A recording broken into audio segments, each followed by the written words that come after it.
경주의 동경이가 천연기념물로 지정된 지도 8년이 흘렀지만 여전히 다른 토종견에 비해 인지도는 물론 지원도 턱없이 부족해 보존에 어려움을 겪고 있습니다.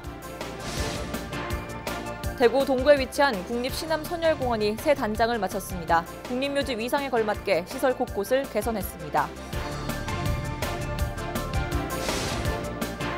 건조한 날씨로 산불 발생 위험이 커진 가운데 산골마을 주민들이 소방훈련으로 화재 예방에 나섰습니다.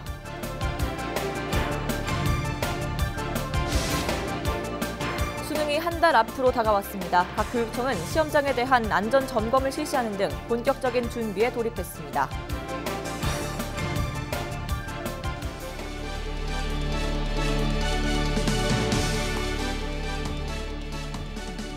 여러분 안녕하십니까? 헬로티비 뉴스 대구 경북입니다. 경주의 동경이가 천연기념물로 지정된 지도 8년이 흘렀습니다. 하지만 여전히 다른 토종견에 비해 인지도는 물론 지원도 턱없이 부족한데요. 우리 문화재를 지키는 첫걸음, 관심이겠죠. 박은경 기자입니다.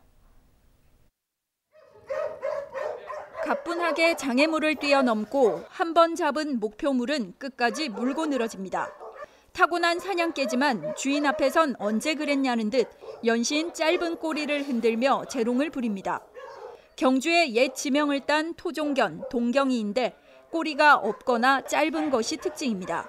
성격 자체가 사람과 이렇게 함께 할 수 있는 온순한 성격을 갖고 있고 그리고 대단히 명석합니다. 그래서 훈련이라든가 이런 것들을 다른 개보다 훨씬 더 습득 능력 자체가 대단히 좋고요.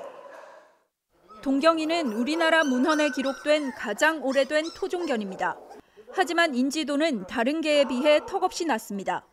사육두수도 같은 천연기념물인 진돗개가 25만 마리, 삽살개가 6천여 마리인 것에 비하면 바닥 수준입니다. 한때 멸종위기까지 갔던 동경이는 꾸준한 복원 사업을 거쳐 현재 300여 마리가 천연기념물로 지정돼 있습니다. 300여 마리를 관리하는 인력은 겨우 5명, 산책은 꿈도 못 꿉니다. 천연기념물로 지정만 됐지 동경이를 주제로 한 문화시설은커녕 제대로 된 견사조차 없습니다.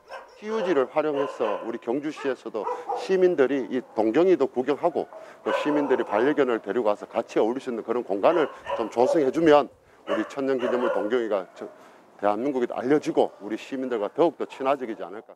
어렵게 복원한 경주계 동경이. 체계적인 보존 관리를 위한 시민들의 관심이 절실합니다. 헬로티비 뉴스 박은경입니다. 대구 동구에 위치한 국립시남선열공원이 새 단장을 마쳤습니다. 3년 전 국립묘지로 승격하면서 그 위상에 맞게 시설 곳곳을 개선했습니다. 어떻게 달라졌는지 권수경 기자가 소개합니다. 묘역에 곱게 물든 단풍이 내려앉았습니다. 지난 6월부터 4개월 동안 계절이 변했듯 공원 모습도 확 바뀌었습니다. 애국지사들의 위패를 모신 단충사, 낡은 기와는 새 것으로 교체되고 빛바랜 단청은 선명한 색을 얻었습니다. 공원을 둘러싸고 있는 가파른 비탈엔 보호블록을 깔았습니다. 경사를 따라 난간을 설치해 혹시 모를 안전사고에 대비했습니다. 내년이면 올해 뿌린 코스모스가 꽃을 피워 경사면을 뒤덮을 전망입니다.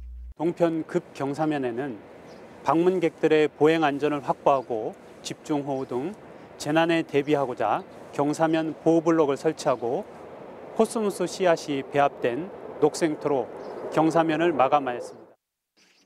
산책길을 걸으며 공원 안쪽까지 들어가면 언덕 위에서 금호강이 한눈에 내려다 보입니다. 숨은 일출 명소로도 알려진 이곳엔 전망데크가 들어섰습니다. 한 번씩 산책 다니는데 시설이 많이 바뀌었어요. 앞선 전망대가 또 인기를 끌고 있는데 이 전망대도 그런 식으로 또 시민들한테 인기를 끌지 않을까 싶습니다. 또한 독립운동가들의 공적비마다 QR코드를 부착했습니다. QR코드를 찍으면 국가보훈처 홈페이지로 연결돼 비석에 다 담아내지 못한 지사들의 활약상을 더 알아볼 수 있도록 했습니다. 독립유공자만 모신 묘역으론 국내 최대 규모의 국립시남선열공원, 국립묘지 승격과 함께 열린 추모 공간으로 거듭났습니다. 헬로티비 뉴스 권수경입니다. 날씨가 쌀쌀하고 건조해졌습니다. 이럴 때일수록 산불이 발생하지 않도록 더욱 주의해야 할 텐데요. 이달부터 다음 달 15일까지 산불 조심 기간입니다. 산골마을 주민들이 화재 없는 마을을 만들기 위해 소방 훈련을 펼친 현장에 이하영 기자가 다녀왔습니다. 소방 차량이 들어갈 수 없는 산골 오지 마을. 8가구가 전부지만 집집마다 빠짐없이 소화기를 갖췄습니다. 좁은 골목길 한켠엔 돌돌 말린 호스릴 형태의 비상 소화 장치가 설치돼 있습니다. 의용 소방대원들이 마을 주민을 대상으로 직접 시범을 보입니다. 예, 우리 양북 지역에는 소방차 불가 지역, 진입 불가 지역과 그리고 우리 소방서하고 먼 거리 지역에 있는 우리 이런 곳에 비상 소화 장치를 활용해서 우리가 설치된 지역의 인근 자위 소방대를 구성해서 화재가 나면은 신속하게 대처할 수 있도록 그런 목적으로 오늘 훈련을 실시하고 있습니다. 화재가 나도 당황하지 않도록 실제 상황 그대로 훈련을 실시합니다. 간이 상수도 밸브를 여는 것부터 불이 난 곳을 향해 소방용수를 좌우로 뿌리는 방법까지 하나하나 익힙니다. 지역이 산골이고 또 도로가 사정이 안 좋다 보니까 이런 소방시설을 현장에 해놓고 주민들의 어떤 산불이 났을 때 초기 진압에 도움이 되도록 했는 데 대해서는 감사드리고 특히 오늘 훈련에 많은 주민들이 도움이 됐을 걸로 알고 있습니다. 마다 전부 소화기이기 때문에 많이 적이 되지 물하고 소화기를 같이 사용하면 많이 그게 도움이 될 겁니다. 소방서는 양북 지역 11곳에 설치된 비상 소화전을 마을 주민들이 직접 사용할 수 있도록 교육을 실시하고 10곳에 더 추가로 설치할 계획입니다. 헬로티비 뉴스 이하영입니다. 화재 위험이 늘어나는 겨울철을 앞두고 대구 소방안전본부는 내년 2월까지 특별 안전 대책을 추진합니다. 대구 본부는 화재 사고와 사상자 10% 감소를 목표로 23개의 과제를 수행합니다. 특히 큰 인명피해가 발생하는 고층 건축물과 전통시장, 다중이용업소 등 화재 취약 건물엔 맞춤형 종합안전대책을 진행합니다. 최근 5년 동안 대구에서 발생한 겨울철 화재는 2,125건으로 139명의 인명피해와 107억 원의 재산 피해가 났습니다.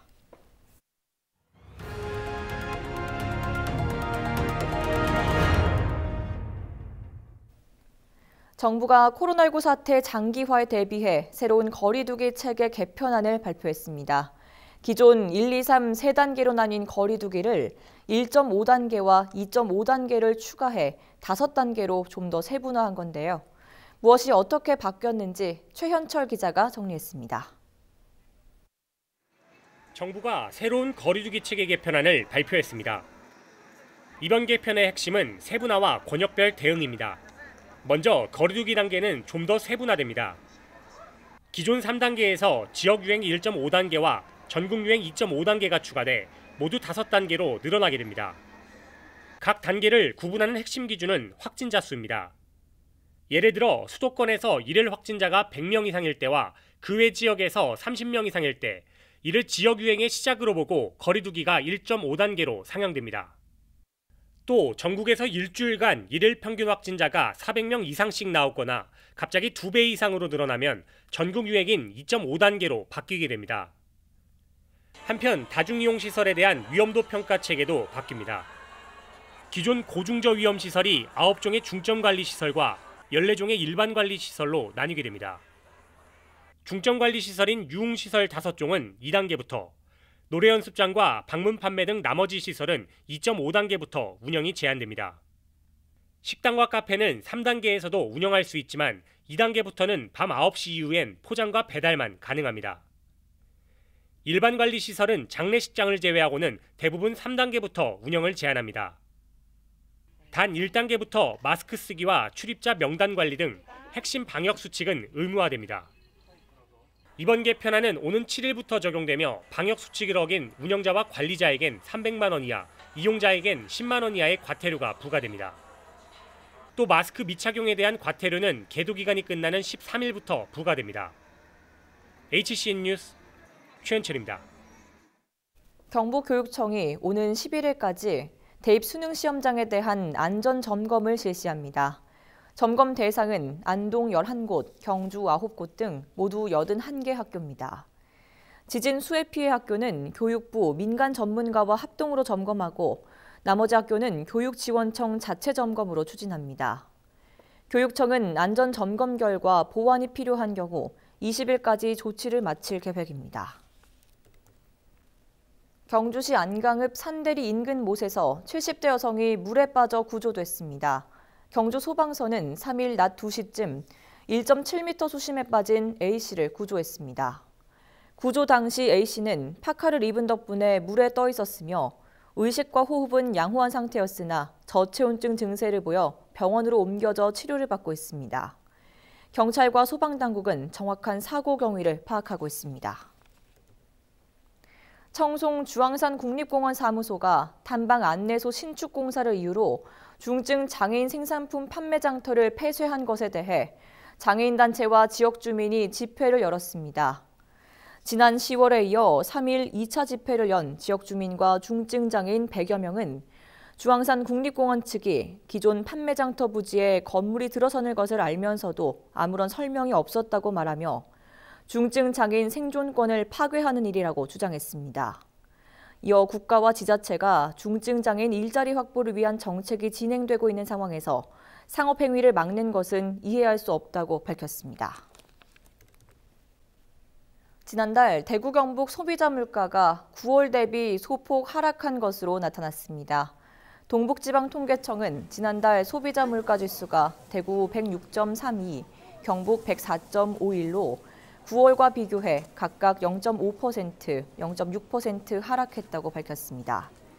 대구는 신선식품 등의 물가가 소폭 올랐지만 생활물가 지수는 1% 하락했습니다.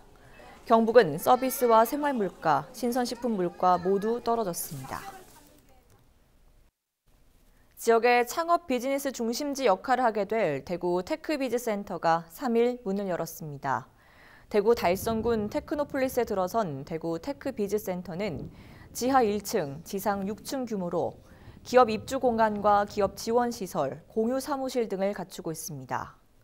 현재 센터에는 드론과 플랫폼, 바이오 분야의 다양한 중소기업들이 들어와 있으며 유망 기업을 발굴하고 투자하는 지주회사도 추가로 입주할 예정입니다. 대구시는 다양한 기관 유치에 나서는 한편 자체 R&D 역량을 보유한 기업에 기술 사업화 관련 인센티브를 제공하는 등 센터 활성화를 위한 방안을 논의하고 있습니다. 대구시가 대구 배달앱을 만들기 위해서 공모전을 통해 시민들의 아이디어를 모으고 있습니다.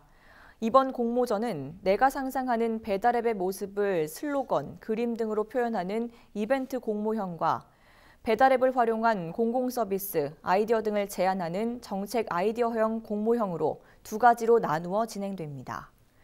지역 나이에 관계없이 누구나 참여할 수 있으며 접수는 11월 30일까지 대구시 홈페이지를 통해 하면 됩니다. 공모전을 통해 선정된 아이디어는 대구 배달앱 실무추진단의 심사를 거쳐 내년에 시행될 대구 배달앱 구축 과정에 반영됩니다. 경주 토함산에 있는 신라 4대 왕인 석탈의 사당지에서 제사와 관련된 건물터와 유물이 출토됐습니다. 경주시와 신라문화유산연구원은 지난 9월부터 토함산 석탈의 사당지에 대한 유적 긴급 발굴 조사를 벌인 결과 고려 후기에 세워진 것으로 보이는 건물의 흔적과 화로나 잔받침으로 보이는 청자와 분청사기, 청동 방울 등을 확인했다고 밝혔습니다.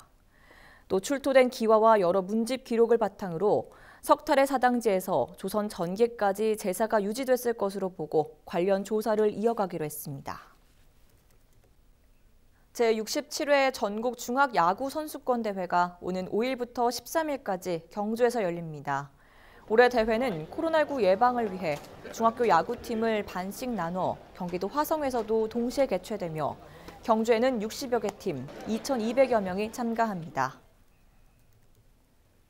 오는 5일과 6일 그리고 13일 대구국제공항 2층 로비에서 음악 선율이 펼쳐집니다.